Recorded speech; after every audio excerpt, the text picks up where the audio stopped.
नमस्कार मित्रों, चर्चा में आपका स्वागत है। इस मुलाकात में प्लेटो के शिक्षा सिद्धांत के विषय में चर्चा को आगे बढ़ाएंगे। मित्रों, यह मानने योग्य बात है कि आवश्यकता ही आविष्कार की जननी होती है। उसी प्रकार एथेंस में जो शिक्षा के क्षेत्र में एक रूपीय व्यवस्था नहीं थी, वह एक एथेंस के लिए उथल पुथल का कारण था। शासकों को भ्रष्ट बनने में मदद प्राप्त हो रहा था।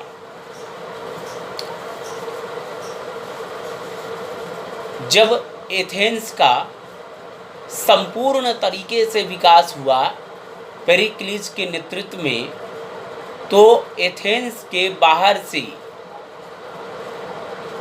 विद्वान जन एथेंस में आकर रहने लगे और अपना शिक्षा संबंधी व्यवसाय कार्य करने लगे। कहने का तात्पर्य ये है, वह सोफिस्ट जन इतने विद्वान थे कि अपने आप में एक विश्वविद्यालय उनको कहा जाता था या एक विश्वविद्यालय की संज्ञा उनको प्राप्त थी। तो शिक्षा देने का कार्य परिवार का था। इस आधार पर शिक्षा का कोई निश्चित मापदंड नहीं था। माने शिक्षा एक रूपीय व्यवस्था नहीं थी। जिसको जिस प्रकार से इच्छा होती थी उसी प्रकार से शिक्षा लोगों को प्रदान करता था। उसके बदले में मनचाहा रकम की प्राप्ति उन लोगों से किया करते थे। और यही नहीं, भ्रष्टाचार से बचने के लिए शासकों को वाक्पटु होना सिखाते थे। किस प्रकार आप एक तर्क करके मुकदमे से बच सकते हैं, उसकी शिक्षा सोफिस्ट जन दे रहे थे। तो इस स्थिति को दूर करने के लिए प्लेटो ने रिपब्लिक में शिक्षा की व्यवस्था की,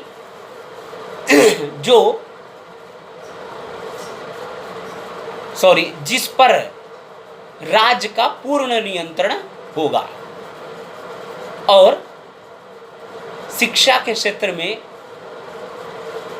परिवार का एकाधिकार था उस समय, उसकी समाप्ति हो सकेगी। और उस शिक्षा के माध्यम से जिसकी कल्पना प्लेटो ने किया है, उससे एक दार्शनिक राज्य की स्थापना, दार्शनिक शासक कैसे हो, उसकी शिक्षा कैसे हो, उस तरह की बात प्लेटो ने की है। तो प्लेटो के शिक्षा सिद्धांत के क्या उद्देश्य थे, वह प्लेटो ने बताया है, जो इस प्रकार है।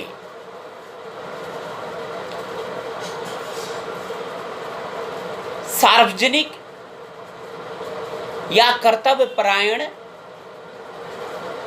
बनाने की शिक्षा, माने दार्शनिक शासक व सैनिक वर्ग को किस प्रकार कर्तव्य परायण होना चाहिए, राज्य के प्रति किस प्रकार की निष्ठा प्रकट करनी चाहिए और समाज के प्रति किस प्रकार की जिम्मेदारी का निर्वाह करना चाहिए, उस प्रकार की शिक्षा प्लेटो सैनिक व शासक वर्ग के लिए निर्धारित करना चाहता था।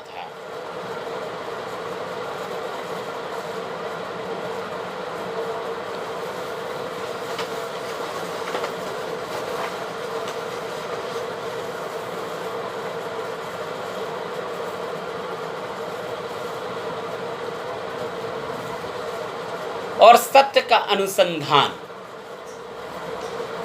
प्लेटो ने इस प्रकार की कोशिश की कि शिक्षा की ऐसी व्यवस्था राज्य करेगा जिससे सत्य की खोज हो सके। कहने का तात्पर्य यह है कि हम जिस ज्ञान इंद्रियों से सत्य का दर्शन करते हैं, हम जिस चक्षु से, जिस बाह्य चक्षु से सत्य का दर्शन करते हैं, वह वास्तव में सत्य नहीं होता है। सत्य जानने के लिए अंतः चक्षु का विकास होना आवश्यक है। उस तरह की बात प्लेटो करता है। जब हमारा आंतरिक नेत्र का विकास हो जाएगा, तब हम सत्य की खोज कर पाएंगे। यह संभव एक शिक्षा से ही हो सकता है।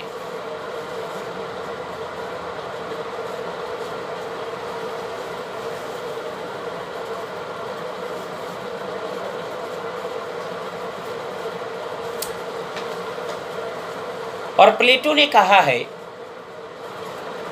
कि एक शिक्षक का यह कर्तव्य है कि छात्रों को जिस उद्देश्य के लिए शिक्षा दी जा रही है, जैसे सैनिक कार्य करने की शिक्षा दी जा रही है, समाज में किसी प्रकार के महत्वपूर्ण भूमिका निभाने की शिक्षा दी जा रही है, वह दार्शनिक राजा बनाने की शिक्षा दी जा रही है, तो ऐसे छात्रों के लिए वैसा ही वातावरण का निर्माण करने की बात कहता है। यानी ऐसे छात्रों को उसी प्रकार के वातावरण में रखा जाए, तभी जो है वह छात्र उस उद्देश्य के लिए शिक्षित हो पाएगा।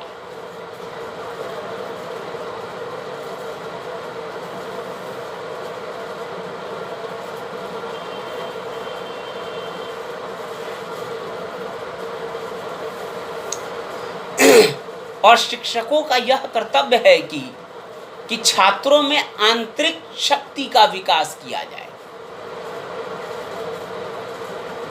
हर बालक के अंदर एक छिपी हुई प्रतिभा होती है, जिसको निखारने की आवश्यकता होती है, जिसको बाह्य प्रकट करने की जरूरत होती है। तभी वह बालक जो है एक शिक्षित होकर के समाज के लिए उपयोगी काम कर सकता है। इस तरह की परिस्थिति हर समय में रही है। कहने का तात्पर्य है कि शिक्षक का कर्तव्य ही है कि ज्ञान को मस्तिष्क में नहीं ठूसा जाए या नहीं डाला जाए। छात्रों की प्रतिभा को देख करके यह पता लगाए कि यह इसकी आंतरिकता में कौन सी प्रतिभा छिपी हुई है, जिसके आधार पर इसकी शिक्षा की व्यवस्था की जाए।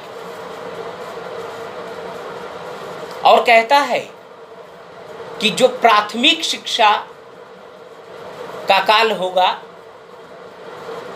जो बालपन से लेकर के 20 वर्षों की बात प्लेटो करता है, शैशवा काल से 20 वर्ष की बात करता है, उस दौरान जो है प्राथमिक शिक्षा की बात करता है कि प्राथमिक शिक्षा बहुत ही महत्वपूर्ण है।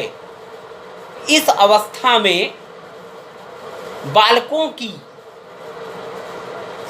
जो कल्पना करने की जो चाह होती है, उस पर नियंत्रण की बात करता है। शिक्षक का यह कर्तव्य है कि ऐसी वातावरण या ऐसी शिक्षा दे या ऐसी उस प्रकार का भाव प्रकट करे या ऐसा प्रोत्साहन दे कि बालक कल्पना भी करे तो सकारात्मक कल्पना करे, समाज के कार्य के विषय में कल्पना करे, समाज के विषय में उसका क्या कर्तव्य होगा भविष्य में उसके विषय में कल्पना करे, राज के प्रति उसका क्या कर्तव्य होगा उसके विषय में कल्पना करी।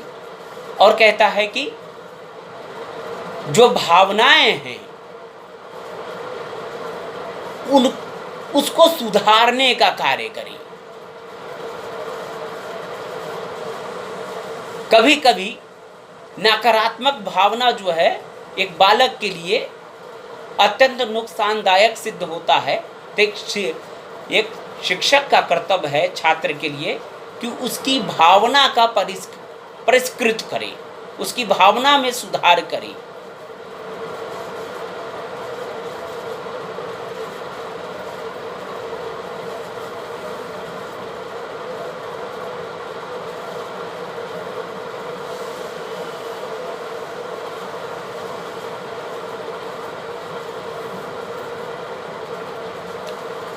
और कहता है शिक्षा अनिवार्य होनी चाहिए प्रत्येक नागरिक के लिए।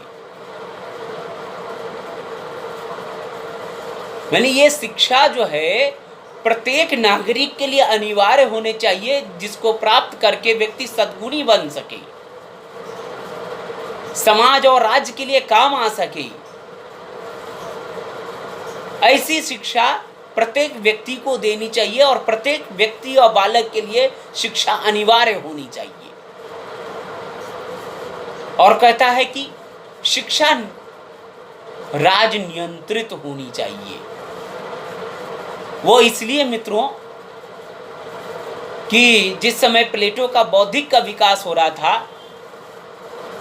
तो उसने देखा जो सोफिस्ट जन जो शिक्षा दे रहे थे लोगों को, और शिक्षा देने का कार्य एक परिवार मात्र का होता था, शिक्षा का कोई मापदंड की व्यवस्था नहीं थी, शिक्षा एक रूपीय नहीं थी। तो उस हालात को प्लेटो ने नजदीकी से देखा था।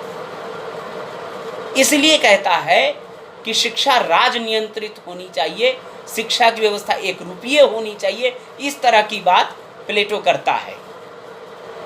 और ऐसी व्यवस्था हो जाने के पश्चात ही शिक्षा जो है समान रूप से प्रत्येक बालकों को दी जा सकती है। और उसी प्रकार जो है आधुनिक काल में भी सर्वमान्य शिक्षा के लिए शिक्षा बोर्ड की स्थापना की जाती है सरकार की ओर से। ये जो शिक्षा बोर्ड जो सिलेबस तय कर देगा, शिक्षा बोर्ड जो शिक्षा का मापदंड स्थापित कर देगा, वही संपूर्ण देश और संपूर्ण राज्य में लागू होगा। तो यह जो है एक प्रकार का महान सकारात्मक सोच थी प्लेटो की।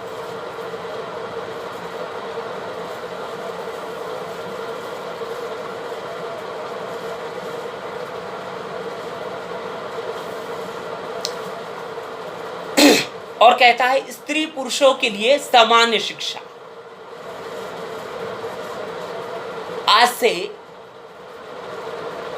लगभग 2400 वर्ष पूर्व भी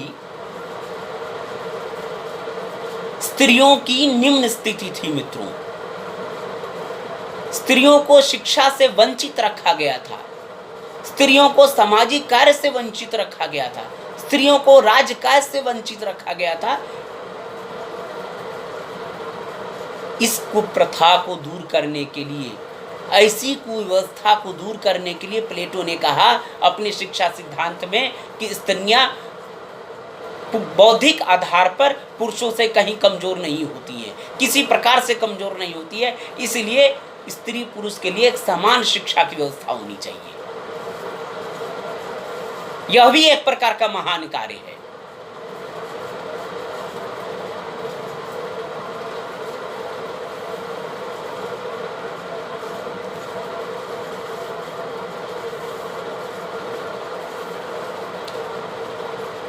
और जो है प्लेटो ने शिक्षा का उद्देश्य जो तय किया केवल उच्च वर्गों के लिए मित्रों, ये थोड़ा कष्टदायक है, थोड़ा नहीं बहुत ज़्यादा ही कष्टदायक है कि अंत में प्लेटो ने जो उद्देश्य बताया है कि शिक्षा केवल उच्च वर्गों के लिए हो, उस तरह की बात करता है। उत्पादक वर्ग को शिक्षा से अलग करने की बात करता है। वह केवल कहता है केवल गार्जियन यानी संरक्षक वर्ग को ही शिक्षित होना चाहिए या सैनिक वर्ग के लिए शिक्षा की व्यवस्था होनी चाहिए। जो उत्पादक वर्ग है उनको शिक्षा देने की कोई आवश्यकता नहीं है। इसीलिए कार्ल पॉपर और अन्य विचारकों ने प्लेटो के इस शिक्षा सिद्धांत की आलोचना करी है।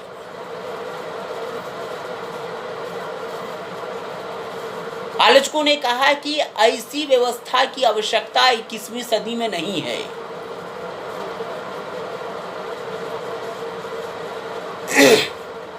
शिक्षा की व्यवस्था आधुनिक काल में राज्य समस्त नागरिकों के लिए करता है, ना कि उच्च वर्गों के लिए। इस आधार पर प्लेटो की शिक्षा योजना की आलोचना हुई है। आज की चर्चा मित्रों यहीं तक। आगे हम प्लेटो की शिक्षा का क्या पाठ्यक्रम है या शिक्षा की क्या योजना है और किस प्रकार उच्च शिक्षा और प्राथमिक शिक्षा में विभाजन किया गया है, उसके विषय में चर्चा को आगे बढ़ाएंगे। बहुत बहुत धन्यवाद। लेकिन एक निवेदन कि आप अपने चैनल को सब्सक्राइब करें, वीडियो को लाइक करें और शेयर करें। मित्रों, आपके द्वारा किया गया यह कार्य हमारे लिए आपका आशीर्वाद होगा। बहुत बहुत धन्यवाद। नमस्कार।